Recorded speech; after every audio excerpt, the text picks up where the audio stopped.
پیش کرتے ہیں آج کے دن کی مناسبت سے، اور پھر اس پر تبصرہ کرتے ہیں، اور پھر انشاءاللہ دوسرے خطبے کی طرف ہم جاتے ہیں۔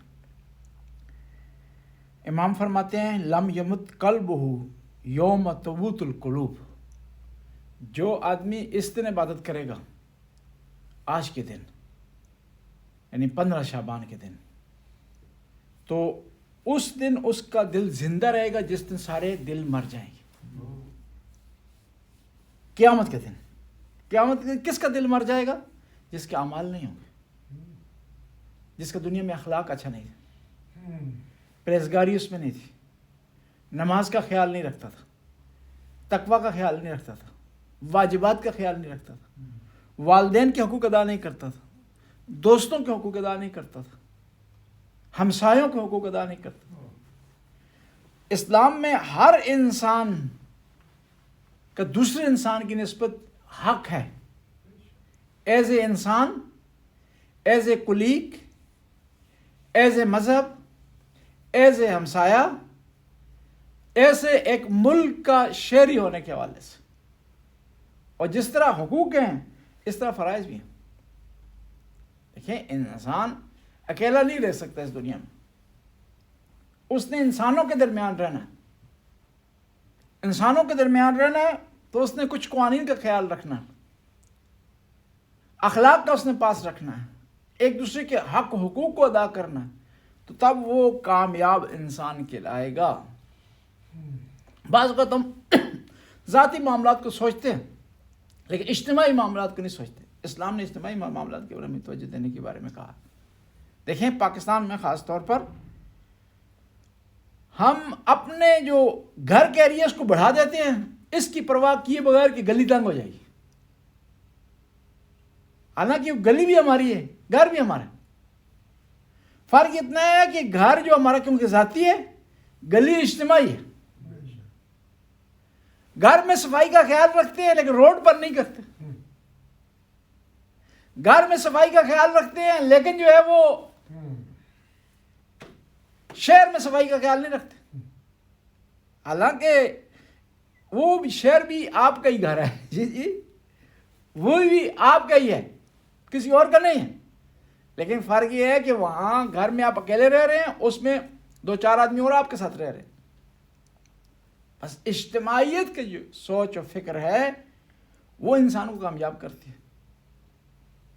اس لیے شریعت میں دیکھیں نا، جماعت کا حکم ہے نماز کے ساتھ، نماز جو ہے وہ جماعت کے ساتھ پڑھنے کا حکم ہے۔ اور جو آدمی پہلی صف میں پہلے آ گیا ہے دوسروں سے اٹھا نہیں سکتا، اور اگر اٹھائے گا تو اس کی نماز نہیں ہوگی۔ اب وہ پہلی صف میں پہلے آ گیا، وہ غریب ہے، یتیم ہے، لو کلاس رکھتا ہے، اس کے پاس پیسے نہیں ہیں، اس کا خاندان نہیں ہے، اس کی کاسٹ جو ہے وہ لو ہے، لیکن پہلی صف میں آ گیا۔ اب جو بعد میں آیا ہے وہ امیر کیوں نہ ہو، بڑا مقام کیوں نہ رکھتا ہو، بڑی کاسٹ کیوں نہ رکھتا ہو، وہ پہلی صف سے اسے ہٹا نہیں سکتا۔ اگر ہٹائے گا تو نماز میں اس کی شک ہو جائے گا، کیونکہ یہ آدمی پہلے آیا ہے۔ بس اسلام نے حق حقوق رکھے ہیں، اور حق حقوق ضائع کریں گے تو قیامت کے دن دل مر جائے گا۔ اور قیامت کے دن دل مرنے سے کیا مراد ہے پتہ کیا ہے؟ دل مرنا اس کا مطلب ہے جہنم کی طرف جانا۔ جی یہ نہیں ہے کہ دل مر جائے گا تو وہاں ایمبولینس آ جائے گی، جی یہاں آپ کو اسپتال شفٹ کر دیا جائے گا۔ قیامت کے دن دل کا مر جانا ہے، یعنی حساب کتاب آپ کا صحیح نہیں ہوا، آپ نے جہنم کی طرف جانا۔ اور اس آدمی کا دل نہیں مرے گا قیامت کے دن جو آج کے دن جو ہے وہ اعمال کرے گا، نیکی کرے گا، اچھا کام کرے گا، خدا کی بارگاہ میں سجدہ ریز ہوگا۔ امام زمانہ کی ولادت کا دن آج، اور امام زمانہ سے متعلق یہ ہے کہ امام زمانہ ہمارا عقیدہ یہ ہے اور مسلم عقیدہ ہے اور قرآن سے ثابت ہے کہ امام زمانہ نے ایک دفعہ ظہور کرنا ہے، اور ہر کوئی چاہتا ہے شیعہ کہ جب امام زمانہ ظہور کریں تو ان کی سپاہ میں اس کا شمار ہو، ان کے جانصاروں میں ان کا شمار ہو، ان کے چاہنے والوں میں ان کا شمار ہو۔ ہر کوئی چاہتا ہے نہیں چاہتا۔ اب یہ دیکھنا ہے کہ وہ جو امام زمانہ کے سپاہی ہوں گے 313، ان میں خصوصیات کیا ہیں، ان میں کوالٹی کیا ہیں۔ کون سی چیزیں ان میں پائی جاتی ہیں تاکہ ہمارے اندر ہوں اور ہم بھی امام زمانہ کے سپاہیوں میں ہمارا شمار ہو. اور عجیب یہ ہے کہ امام زمانہ کے جو 313 سپاہی ہوں گے ان میں 50 خواتین ہیں. یعنی خواتین بھی ہر میدان میں اسلام میں آگے ہیں، مردوں سے کم نہیں رہے ہیں. جہاد میں بھی، خدا کا پیغام پہنچانے میں بھی، شریعت کے حوالے سے 10 خواتین خدا نے ان کو چنا ہے اور ان میں سے 4 کا مزید انتخاب کیا ہے. خواتین کا جو ہے وہ اس حوالے سے یعنی اسلام میں فرق نہیں ہے. جو بھی نیک عمل کرے گا، جو بھی اچھا عمل کرے گا وہ کامیاب ہے. دیکھیں مباہلہ میں بھی عیسائیوں کی طرف سے خاتون نہیں آئی، مسلمانوں کی طرف سے خاتون بھی ہے. جی کربلا کے میدان میں جہاں بیٹا ہے وہاں ماں بھی کھڑی ہے.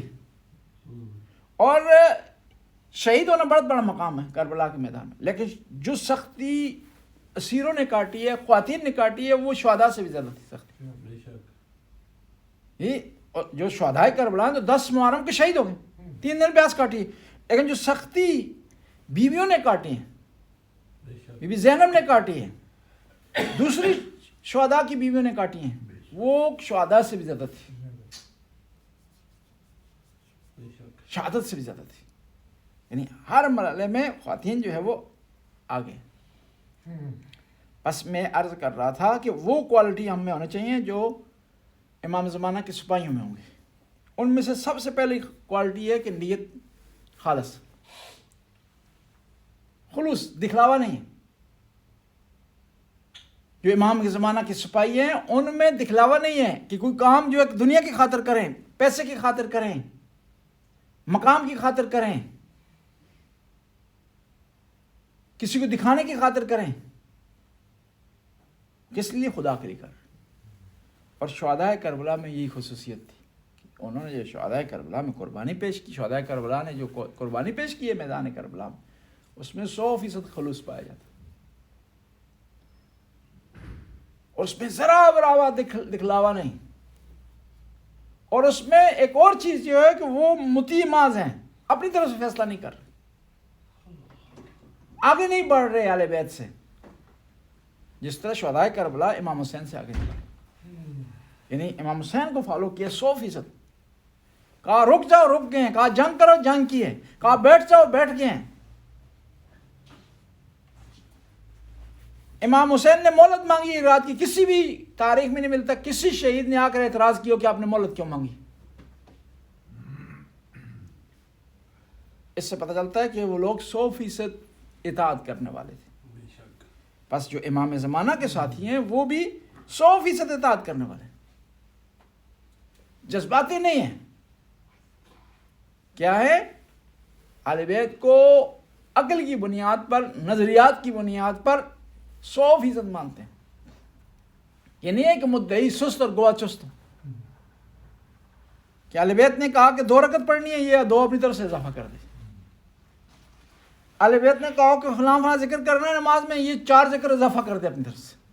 کیا گڑ ہی ڈال رہا ہوں نا جی، ود ہی ہے نا جی، کاٹتا کوئی نہیں. یہ وہ مشہور معروف واقعہ ایران کا بادشاہ جو اس کو زوال آیا تھا، امام خمینی آیا اور وہ بھاگنا پڑا اس کو. یہ ایک دفعہ زائدان کے ایک علاقے میں چلا گیا، فوجی چھاونی میں. فوجی چھاونی میں چلا گیا تو وہاں سپاہی سے اس نے پوچھا کہ آج کیا پکا ہوا. صحیح؟ تو سپاہی نے بھول کر کہہ دیا سبزی پکی ہوئی ہے. تو ڈھکنا اٹھایا تو مرغ تھا اس میں. اس نے کہا تم نے تو کہا سبزی، یہ تو مرغ ہے. اس نے کہا یہ تو اور اچھا ہے. مرغ یعنی اچھا ہی بتایا تو یعنی میں اگر نہیں بتا سکا تو مرغ تو اچھی چیز ہے، اس پر تمہیں اعتراض نہیں کرنا چاہیے. لیکن شریعت میں ایسا نہیں ہے. شریعت میں یہ ہے کہ کسی چیز میں آپ کمی اور زیادتی نہیں کر سکتے. صبح کی 2 رکعت 4 نہیں پڑھ سکتے، 3 نہیں پڑھ سکتے. گھوڑ والا معاملہ نہیں ہے. یہاں پر حکم ہے کہ آپ نے روزے رکھنے رمضان کی، عید کے دن نہیں رکھ سکتے.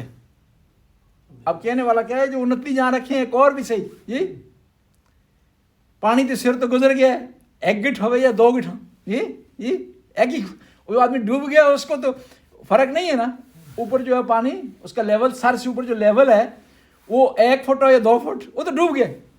نہیں، شریعت میں ایسا نہیں ہے کہ شریعت میں ہر چیز ناپی اور تولی ہوئی ہے، اس میں کمی ہو جاتی نہیں کر سکتے. بس اگر چاہتے ہیں کہ آپ کا شمار امام زمانہ اجل اللہ تعالیٰ فرج شریف کے اصحاب میں ہو تو کیا کریں، آپ 100% اہل بیت علیہ السلام کی اطاعت میں آ جائیں اور اپنے آپ کو اہل بیت کی تعویل میں دے دیں. آپ کی ذاتی کوئی چیز بھی نہ ہو، ذات کی طرف سے کوئی چیز نہ ہو، آپ کی ذات کی طرف سے جو بھی اہل بیت علیہ السلام کی طرف سے ہر چیز ان کی پسند کی اپنے لیے پسند قرار دیں، اور جو چیز ان کو ناپسند ہے اپنے لیے ناپسند قرار دیں. تو تب جو ہے وہ آپ کہیں گے ہم کہ آپ صحیح معنی میں اہل بیت کے فالوور ہیں، اہل بیت علیہ السلام کو ماننے والے ہیں. ورنہ یہ دعویٰ مکمل نہیں ہوگا کہ کبھی ان کی مان لی، کبھی اپنی طرف سے چلا لیجیے.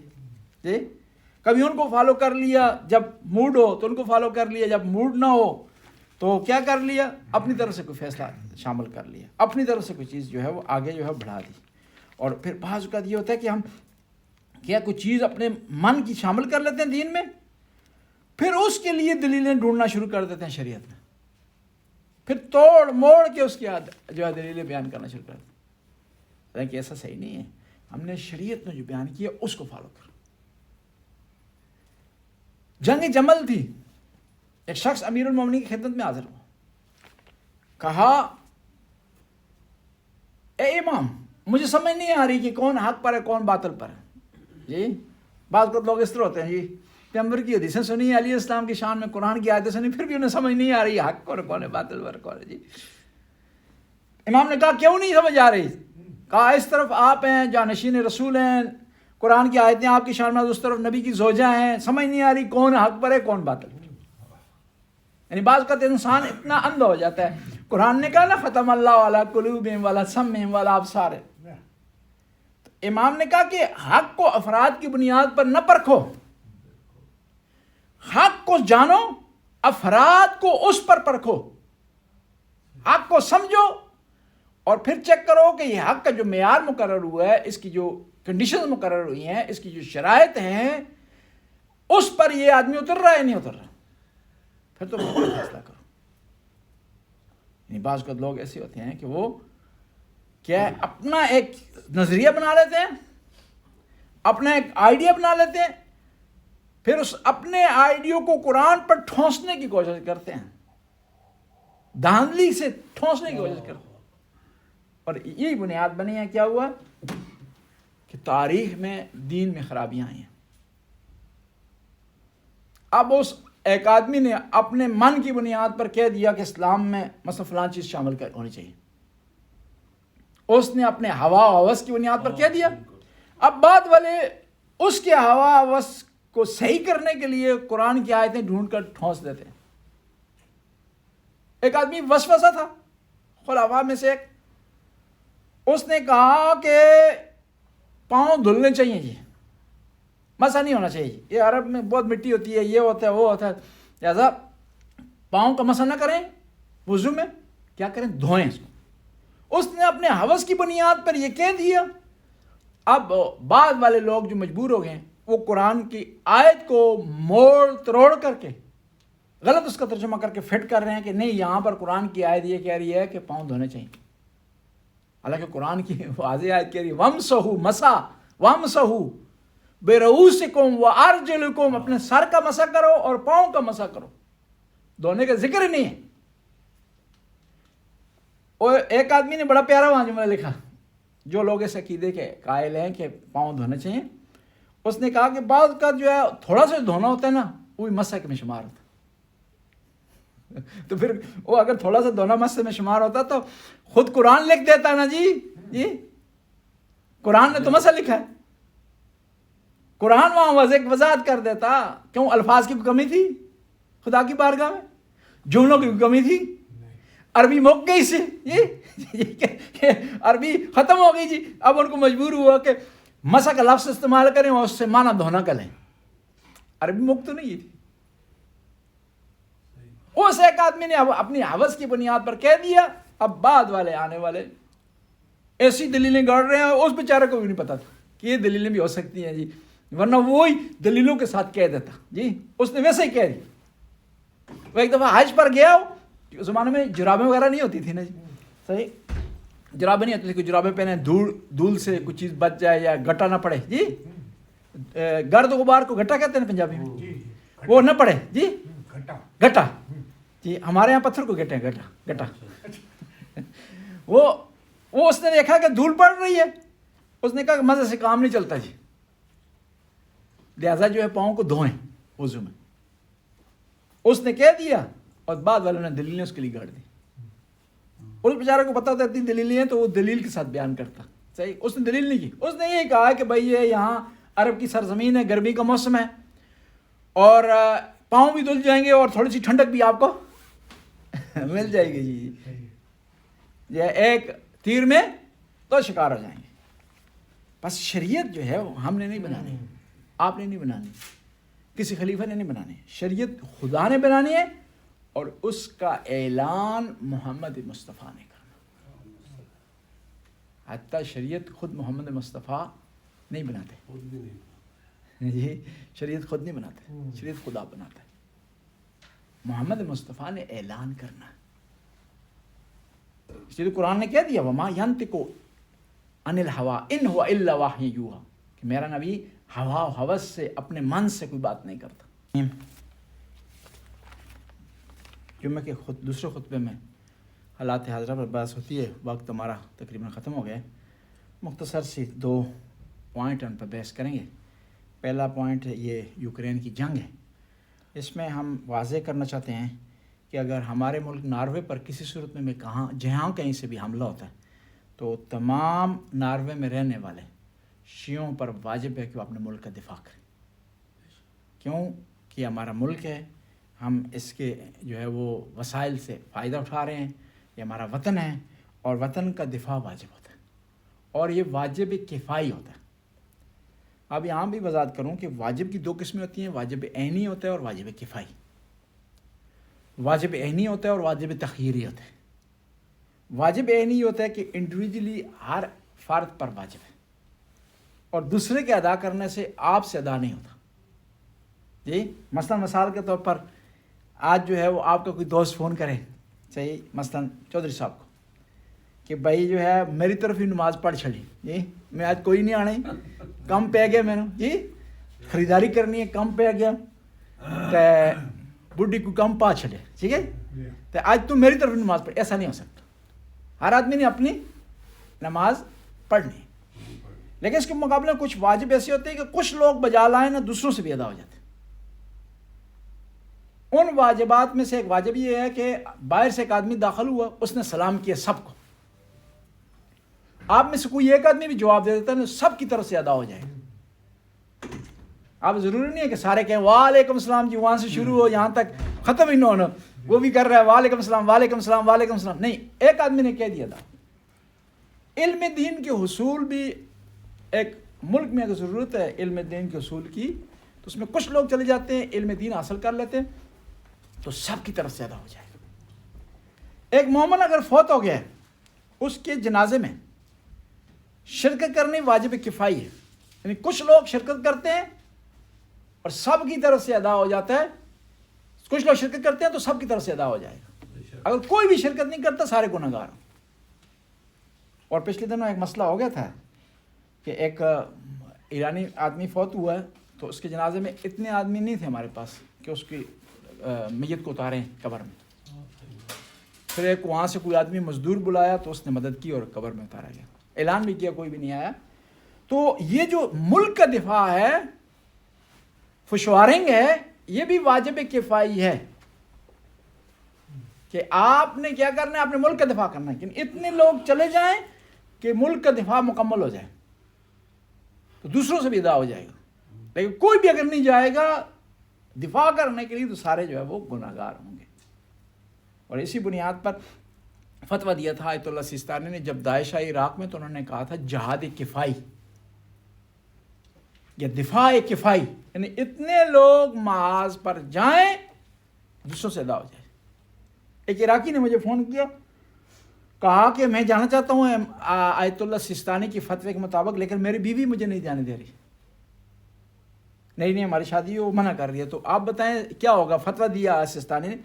میں نے کہا اگر اتنے لوگ چلے گئے ہیں کہ ان کو روک لیا ہے انہوں نے، ان لوگوں نے ان کے جانے کی وجہ سے داعش رک گئی ہے، تو پھر تم پر واجب نہیں ہے.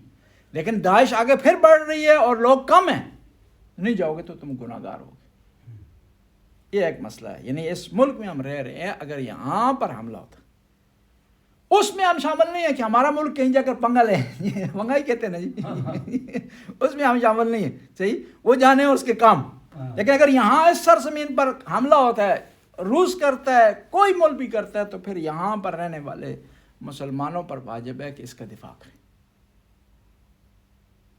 اور پھر دفاع ضروری نہیں ہے بعض اوقات سرحدوں پر ہوں، بعض اوقات ایڈورٹائزمنٹ پروپیگنڈے کے حوالے سے بھی دفاع ضروری ہو جاتا ہے. اپنے ملک کا آپ دفاع کریں. بعض اوقات اقتصادی لحاظ سے دفاع کرنا ضروری ہو جاتا ہے کہ آپ کے ملک میں اسمگلنگ ہو رہی ہے جس کی وجہ سے ملک کمزور ہو رہا ہے، جس کی وجہ سے ملک کو نقصان ہو رہا ہے، اور پھر وہاں اسمگلنگ کرنا بھی گناہ ہے، اور جو لوگ کر رہے ہیں ان کے ساتھ معاونت کرنا بھی گناہ ہے اگر ملک اس سے کمزور ہو رہا ہو. کیونکہ ضروری نہیں ہے کہ دشمن آپ پر جو ہے وہ سرحد سے بارڈر سے اٹیک کرے. بعض اوقات اقتصادی لحاظ سے اٹیک کر سکتا ہے، بعض اوقات معاشی لحاظ سے اٹیک کر سکتا ہے، بعض اوقات آپ کے بچوں کو بگاڑنے کے حوالے سے اٹیک کر سکتا ہے کہ یہاں جو ہے نشہ عام ہو جائے. جی اس سے ملک کمزور ہوتا ہے نا جی. تو ان سارے معاملات میں ملک کا دفاع کرنا ضروری ہے اور واجب ہے. ایک مسئلہ. دوسرا مسئلہ 23 مارچ کے حوالے سے جو آ رہی ہے، اور یہ پہلے جمعے سے آئندہ جمعے سے پہلے ہوگی. پاکستان بننے سے بہت زیادہ فائدہ ہوا مسلمانوں کو، دنیا کے مسلمانوں کو بھی. ایک نیا ملک اسلامی معرض وجود میں آیا، پاکستان کے مسلمانوں کو بھی ہر لحاظ سے فائدہ ہوا. اب یہ بیک میں ہم نہیں جاتے، بیک گراؤنڈ میں نہیں جاتے کہ پاکستان کس بنیادوں پر بنا اور کیوں بنا، اور لوگوں نے کیوں اجازت دی کہ بن جائے پاکستان. بعض ممالک نے اجازت دی نا، انہوں نے میدان کھولا چھوڑا کہ ہمارا ملک بنا. اگر ہونا چاہتے تو ملک نہیں بننا، مثلا خاص طور پر برٹش، اس پہ بحث نہیں جاتے. لیکن مجموعی طور پر پاکستان بننے سے مسلمانوں کو فائدہ ہوا. پہلا فائدہ یہ ہوا ہے کہ اگر پاکستان نہ بنتا تو یہ جو مسلمان ہیں پاکستان میں رہ رہے ہیں نا، یہ اسی طرح بنیوں کے انڈر رہتے، سود در سود کے کاروبار میں پھنسے ہوئے تھے، ترقی نہ کر سکتے، آگے نہ جا سکتے. ایک مسئلہ. دوسرا یہ مسئلہ یہ ہے کہ اگر ہندوستان متحدہ ہوتا تو جو آج ہم یہاں بیٹھے ہوئے ہیں نا، ہم بیٹھے ہوئے نہ ہوتے یہاں پر. ہماری جگہ کون بیٹھے ہوتے؟ کوئی سکھ بیٹھا ہوتا، کوئی ہندو بیٹھا ہوتا، کوئی بنیا بیٹھا ہوتا یہاں پر. کیونکہ وہ مجموعی طور پر انہوں نے سسٹم ایسا بنانا تھا کہ یہ مسلمان ملک سے باہر نہ جا سکیں، پاسپورٹ کا اجرا نہ ہوتا، اور مسائل ہوتے، بارڈر پر سختی ہوتی. یہ تو ہمارا اپنا ملک تھا کہ ہمارا سرحدیں ملتی تھیں جو ہے وہ ایران سے ملتی تھی، ترکی کے ساتھ معاملہ تھا ہمارا، ایک ٹریک ہمیں مل گیا، تو اس وجہ سے یہاں تک ہم پہنچ آئے ہیں. بس پاکستان بننے سے فائدے، نقصان کوئی نہیں ہوا. لیکن دیکھنا یہ ہے کہ وہ پاکستان جس کی خواہش علامہ اقبال کو تھی، جس کی خواہش قائد اعظم کو تھی، وہ ہم حاصل کر پائے یا نہیں پائے؟ نہیں حاصل کر پائے. وہ پاکستان حاصل نہیں کر پائے. کس وجہ سے؟ کہ لیڈر ہمیں اچھے نہیں ملے. اگر کوئی اچھا لیڈر ملا ہے تو اس کو انہوں نے مار دیا. اچھا لیڈر اگر ملا ہے، کوئی اچھا قدم اس نے اٹھایا ہے تو اس کو فیل کرنے کی کوشش کی. آج تک جو ہے ہمیں کوئی لیڈر اچھا ملا نہیں، یا اگر ملا بھی ہے تو اس کو وقت نہیں ملا کہ وہ اس ملک کو سنوار سکے. خود قائد اعظم سے لے کر کے آج تک خود قائد اعظم کو انہوں نے کیئر نہیں کی. اس کو اگر صحیح طریقے سے ٹریٹمنٹ کی جاتی تو علاج کیا جاتا تو کئی سال مل سکتے تھے قائد اعظم کو ملک کو سنوارنے کے لیے، ملک کو بنانے کے لیے. عوام دی بھی ذمہ داری ہے نا جی، اپنا حق مطلب ادا کریں.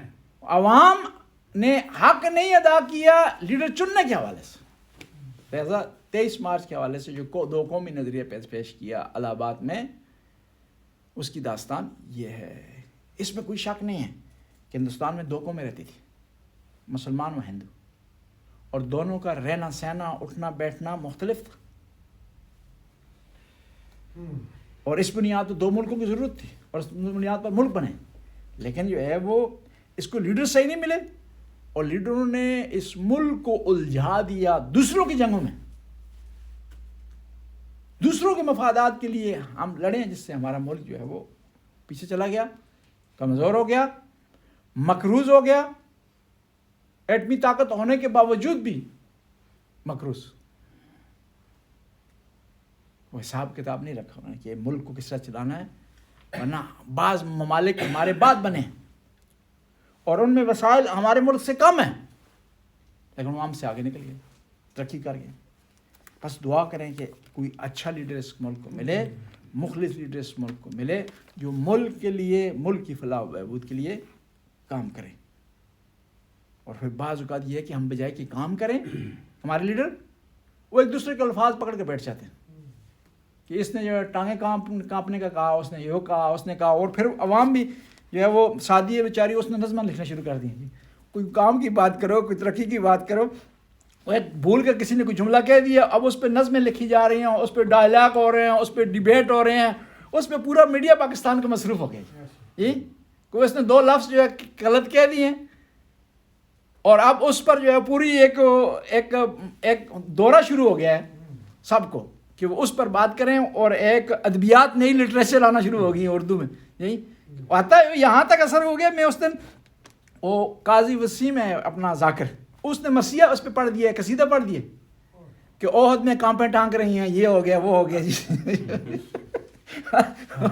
بھائی علم کی بات کرو، ایک کہہ دیا ختم، چھوڑو جان اس کی، آگے چلو. شریعت بھی جاتا متاثر ہو جاتی ہے. یہ اسٹیج ہے نا جی اہل بیت کا، معارف اسلامیت سے بیان ہو چاہیے، کوئی حدیث بیان ہونا چاہیے، وہاں پر وہ کہاں پہ ٹانک رہی، وہ بلاول ہم بھی پہنچ گیا جی اسٹیج پر بھی. وہ میں خود سن رہا تھا اس پہ فیس بک پہ.